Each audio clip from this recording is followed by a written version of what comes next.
Biker మద్యం మత్తులో చేసే తప్పు తనతో పాటు ఎన్నో కుటుంబాల్లో చీకటి నింపుతోంది. ఇది కేవలం ఒక ప్రమాదం కాదు, సామూహిక హత్యతో సమానం. దీనికి ఆ మత్తులో ఉన్న వ్యక్తులతో పాటు చట్టాలను సరిగ్గా అమలు చేయని వ్యవస్థ కూడా బాధ్యత వహించాల్సిందే.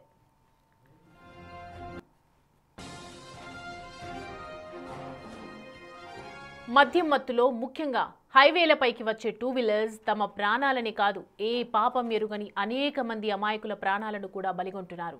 రీసెంట్గా కర్నూలు బస్సు ప్రమాదం నుంచి ఎంతో నేర్చుకోవాల్సి ఉంది. మద్యం మత్తులో ఉన్న బైకర్ రహదారిపై కొద్దిగా అటూ ఇటూ ఊగినా, అకస్మాత్తుగా యూటర్న్ తీసుకున్నా, వేగంతో వస్తున్న భారీ వాహనాల డ్రైవర్ స్పందించడానికి క్షణం కూడా సమయం ఉండదు. బైకర్ను ఢీకొట్టకుండా ఉండటానికి డ్రైవర్ బస్సును అకస్మాత్తుగా పక్కకు తిప్పితే ఆ వేగానికి బస్సు అదుపు తప్పి బోల్తా పడుతుంది, లేదంటే డివైడర్ను ఢీకొట్టి అవతలి వైపుకు దూసుకెళ్తుంది. చాలా సందర్భాల్లో ఆ బైకర్ స్వల్ప గాయాలతో బయటపడవచ్చు, లేదంటే చనిపోవచ్చు.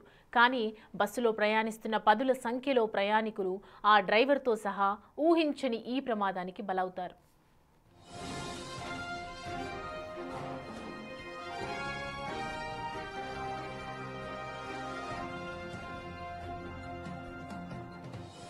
హైవేలపై డ్రంక్ అండ్ డ్రైవ్ విషయంలో జీరో టాలరెన్స్ విధానం అవలంబించాలి. పట్టుబడితే లైసెన్స్ రద్దు చేయడంతో పాటు వాహనాన్ని స్వాధీనం చేసుకోవాలి. రాత్రిపూట హైవే పెట్రోలింగ్ను మరింత పెంచాలి. హైవేలకు ఆనుకొని ఉన్నటువంటి గ్రామాలకు సర్వీస్ రోడ్లు, అండర్ పాస్లు నిర్మిస్తే బైకర్లు హైవేలపైకి ఎక్కే అవకాశం తగ్గుతుంది.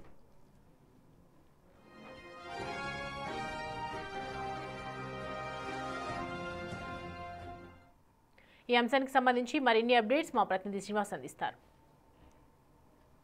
మల్లాపురం గ్రామ సమీపంలో జరిగిన ఘోర రోడ్డు ప్రమాదం ఏదైతే జరిగిందో అందరినీ కూడా కలిచివేసింది. దాదాపు 19 మంది అక్కడికక్కడే బస్సు రోడ్డు మీద పడి ఉన్న టూ వీలర్ వాహనాన్ని ఢీకొన్న తర్వాత బస్సు మొత్తం బర్న్ అయ్యి అక్కడే ఆ యొక్క సజీవ దహనమైన పరిస్థితి.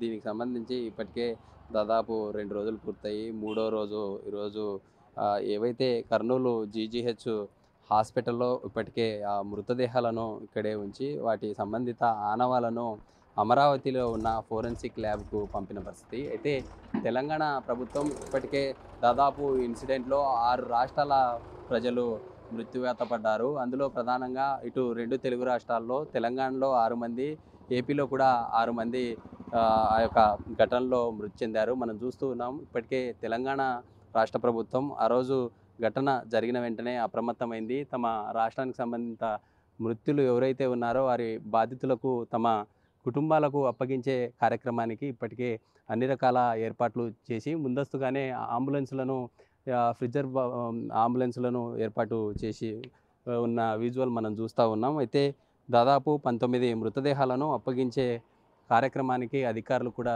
అన్ని రకాల ఏర్పాట్లు చేసుకుంటున్నారు. అయితే తెలంగాణ ప్రభుత్వం ఒక అడుగు ముందుకేసి ఈ ఘటన చోటు చేసుకున్న తర్వాత ఈ అంబులెన్స్లను ఈ విధంగా రెడీ చేసి ఉంచిన పరిస్థితి. అసలు ఈ అంబులెన్స్లు ఎప్పుడు వచ్చాయి, ఇక్కడ ఉన్న ఈ డ్రైవర్స్ ఏమంటున్నారో వారితో మాట్లాడదాం. బ్రదర్ చెప్పండి, ఎప్పుడు ఈ అంబులెన్స్లు ఇక్కడ కర్నూలు ప్రభుత్వ హాస్పిటల్కి రావడం జరిగింది? ఎప్పుడు వచ్చారు మీరు? ఎన్ని వాహనాలు వచ్చాయి? మొత్తానికి టోటల్గా మన తెలంగాణ ప్రభుత్వం నుండి ఒక 16 వాహనాలు రప్పించడం జరిగిందండి. ఇక్కడ మన ఇన్సిడెంట్ జరిగిన మార్నింగ్ నుండి ఇక్కడ ప్రభుత్వ హాస్పిటల్లో ఉన్నాం. ఆ తెచ్చిన బాడీస్లోనే డిఎన్ఏ టెస్ట్ల నిమిత్తం విజయవాడ ఫోరెన్సిక్ ల్యాబ్కు పంపించడం జరిగింది. ఆ డిఎన్ఏ టెస్టుల రిపోర్ట్లు వచ్చిన తర్వాత ఎక్కడికైతే బాడీలు ఉన్నాయో ఆ బాడీలను వాళ్ళ స్వగ్రామానికి తరలించడానికి మా తెలంగాణ ప్రభుత్వం నుంచి 16 వాహనాలను ఇక్కడ పంపించడం జరిగింది. గత 2 రోజులుగా ఇక్కడనే ఉన్నాం. ఇక్కడ మన ఆంధ్రప్రదేశ్ ప్రభుత్వం కూడా మాకు ఉండడానికి కూడా అకామిడేషన్ ఇక్కడ స్టేట్ గెస్ట్ హౌస్లో కల్పించడం జరిగింది విత్ భోజన వసతితో సహా. ఈ బాడీలను ఐడెంటిఫై అయిన తర్వాత వాళ్ళ స్వగ్రామానికి పంపించడానికి మా పైలట్స్ అందరూ కూడా ఇక్కడ వేచి చూస్తూ ఉన్నారు. మరి కొంతమంది ఉన్నారు అన్న, చెప్పండి. ఇప్పుడు ప్రజెంట్ వచ్చిన రోజు 16 అంబులెన్స్లు ఉన్నాయి అంటున్నారు. ఇప్పుడు ప్రజెంట్ మీ రాష్ట్రానికి సంబంధించి 6 మృతదేహాలు ఉన్నాయి. ఎన్ని అంబులెన్స్లు ఉన్నాయి? 9 వెహికల్స్ ఉన్నాయండి ఇప్పుడు ప్రస్తుతానికి. అవి ఐడెంటిఫై కానీ ఎమ్మడే తీసుకుని వెళ్ళిపోవడానికి రెడీగా ఉన్నామండి మేము.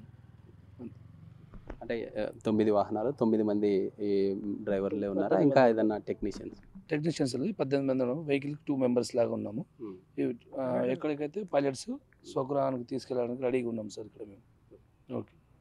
అంటే మరి కొంతమంది ఉన్నారు, వారితో కూడా మాట్లాడదాం. చెప్పండి, అంటే ప్రభుత్వం ఇక్కడే మీకు షెల్టర్ కల్పించిందా? కల్పించింది సార్. ఇక్కడ స్టేట్ హోమ్లో కనిపించింది. మాకు భోజనాలు అన్ని ఏర్పాట్లు చేసినారు. ఇప్పుడు ఐడెంటిఫై అవుతాడే ఎవరి వాళ్ళకు తరలిస్తాం. అంటే ఇప్పటికే 6 మృతదేహాలు ఏవైతే ఉన్నాయో అవి ఏ ఏ ప్రాంతాలకు వెళ్ళాలి అనే దాని గురించి అధికారులు ఏదన్నా మాట్లాడడం జరిగిందా? క్లారిటీ ఏం జరగలేదు సార్. మాకు మా అధికారిగా చెప్పారు. మా సార్ ఉన్నారా ఎవరన్నా ఇక్కడ మీ తెలంగాణ సంబంధిత అధికారులు ఎవరైనా ఉన్నారా? మిమ్మల్ని మానిటర్ చేస్తా ఉన్నారు? ఉన్నారు సార్. ఇద్దరు ఉన్నారు. ఇంట్లోకి వెళ్ళిపోయినారు. వస్తారు ఇప్పుడు. మరి కొంతమంది ఉన్నారు, వారితో కూడా మాట్లాడదాం. చెప్పండి, అంటే అధికారులు ఏం చెప్తా ఉన్నారు? ఈ డిఎన్ఏ నమూనాలు వచ్చిన తర్వాత వెంటనే తమ ఇళ్లకు అప్పగించే కార్యక్రమానికి ఏర్పాట్లు చేస్తూ ఉన్నారు. ఏం చెప్తా ఉన్నారు అది? సార్ ఇప్పుడు మా ప్రభుత్వంకి వెళ్ళి మా సార్ వాళ్ళు మమ్మల్ని అలర్ట్గా ఉన్నామని, వెహికల్స్ దగ్గర నుంచి ఎక్కడ వెళ్ళకండి, మీకు అన్ని వసతులు ఉన్నాయి కదా, మన స్టేట్ వాళ్ళను మనం తీసుకెళ్ళడానికి మనం ఇటు రిపోర్ట్స్ రాగానే వాళ్ళను పంపించడానికి మనం రెడీగా ఉండాలని చెప్పేసి మాకు చెప్పారు సార్.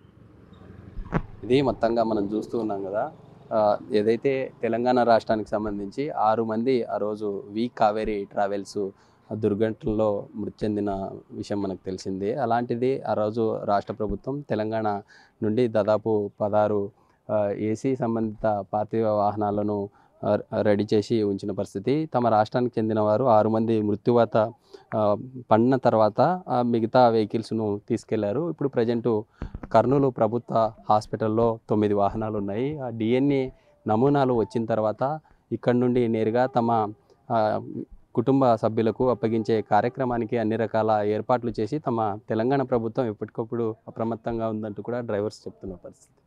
వీడియో జర్నలిస్ట్ రాజుతో శ్రీరామ్, బిగ్ టీవీ, కర్నూలు.